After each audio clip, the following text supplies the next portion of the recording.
Afin de relancer la pratique sportive du fait de la période de confinement, la loi de finances de la sécurité sociale de 2020 avait prévu un mécanisme d'exonération de cotisations sociales, de CSG, de RDS lorsque l'employeur participe au développement d'activités sportives dans l'entreprise.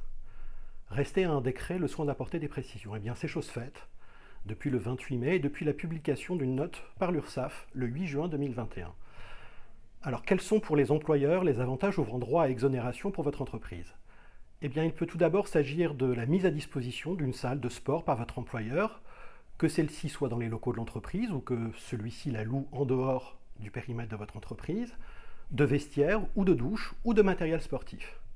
Il peut également s'agir du financement de cours collectifs d'activités sportives, physiques, ou voire le financement d'événements ou de compétitions de nature sportive.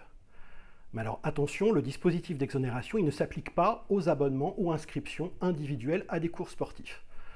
Il doit vraiment s'agir d'activités sportives qui présentent un caractère collectif et qui effectivement sont organisées par l'entreprise.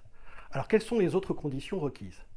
Eh bien, ces équipements dédiés à la pratique d'activités sportives, ils doivent être accessibles sans discrimination à l'ensemble des salariés de l'entreprise, quelle que soit la nature et la durée de leur contrat de travail, comme quelque part toute activité sociale et culturelle.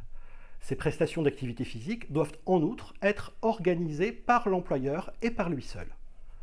Sous ces réserves, le décret précité et la loi de financement de la sécurité sociale ouvrent un mécanisme effectivement d'exonération, puisque la mise à disposition d'équipements dédiés à la pratique sportive sont exonérés sans limitation de montant, et quant au montant de l'avantage constitué par le financement par l'employeur de prestations d'activités physiques et sportives, eh bien, elles sont exonérées, mais dans la limite annuelle de 5% du plafond mensuel de la sécurité sociale, multiplié par les effectifs de l'entreprise.